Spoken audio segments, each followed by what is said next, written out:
Welcome back to Champion News Talk Radio, brought to you by championnews.net. Today, our very special guest is Congressman Randy Hultgren from the 14th District. And before the break, we were talking about the two inevitable things of life, death and taxes.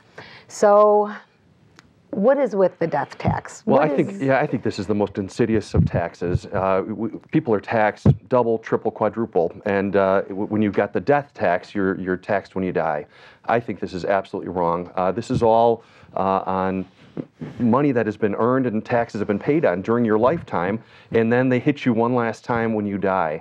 And it's a huge tax, and it's a huge uncertainty. We see some areas 50%, 55% of an estate would be taxed. Again, this is money that has already been taxed, so much of it, and I think it's completely unproductive. So much time, energy, and money is spent Randy, trying to avoid the tax. It actually gets to the level of being immoral. Yes. And why would I say that about a tax, about an industrial big business? It's because a business exists in its community, its employees, and its owner, all of it. And if it's grown to a size of $20 or $50 million, that's been a good arrangement. And the employees and the community inevitably are involved. That's right. If a person dies intestate, or if the government steps up, as is going to happen the first of the year, we'll be back to the government wanting 55% of any business when the owner dies. So what happens is, of course, you can't get it. He's got to sell the business. And the guy that buys the business is going to buy the business after he gets ownership by taking the profits from that business to pay off the loan that he got to buy the business. Right. He was strong enough to get a big loan, so he's going to do that.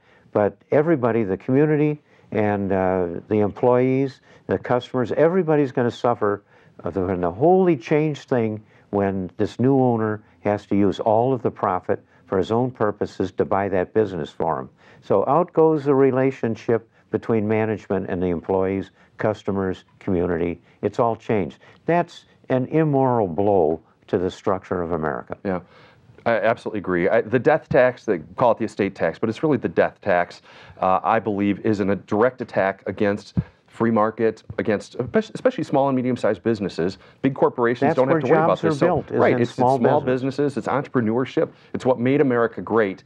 And we see small and medium-sized businesses and family farms that are attacked the most because you've got to have this cash. You know, if again, January 1st, it'll be 55% that you've got to have up front to be able to pay the taxes on it. What happens is many times a business is sold at a fire sale price, oftentimes to a big corporation who can come in and buy them up, who doesn't have this problem. And so it really is a disservice to the community. The death tax does not affect big corporations because they're publicly owned. That's right. That's right. So it really is. It's not going after mega wealth. It's going after small and medium-sized businesses, family farms.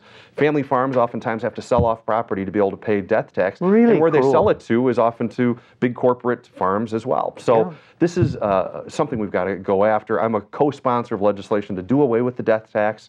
I think this is absolutely wrong, and I agree with you, Jack, where this is a fundamental part of who we are, the idea of growing Obama is a guy business. that's after big business. They're going to tax all these people that have things. He's going to take it away. He's a wrecker.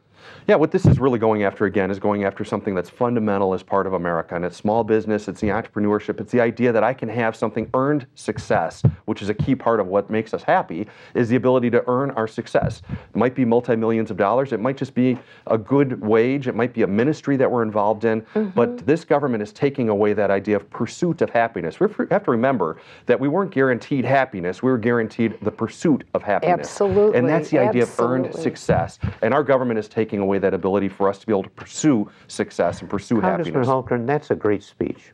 It really is. I'm glad I believe it. It's true. I mean, I absolutely believe it. Well, you spoke from the heart and from the head both, and that's a very good thing. I'm glad we recorded it. Thank you. You know, it is true. If you look back to the founding of this nation, our founders were blacksmiths, they were farmers, they came from that agricultural society. Right. They were being taxed by the British. They said that wasn't good, and this country was founded on those, like you say, those small businesses. And as we keep penalizing them, and we squeeze them out, big corporations and government is all we're going to be left with, and we're going to have nothing for the American people and the backbone of America. I travel all over the district. I've met with over 100 businesses in the 14th Congressional District in the last 18 months, oftentimes going and visiting, touring, seeing, meeting with employees, meeting with business owners.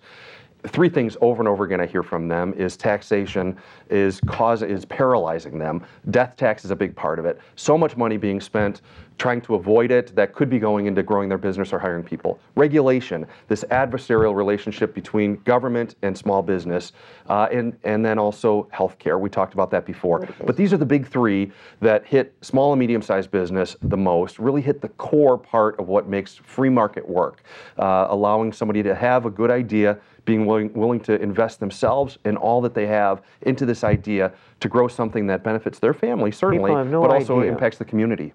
And people have no idea how a successful small businessman is going to see more doggone lawyers and insurance salesmen. And it really observes, wears down a lot of your time as you try to find a solution for this damn problem that the federal government has built. Yeah, our entire tax system is broken. I mean, we really are punishing productivity is what our tax system does right now. It punishes productivity. Yes. It discourages someone from growing something. They look at these false lines and make choices because of taxation.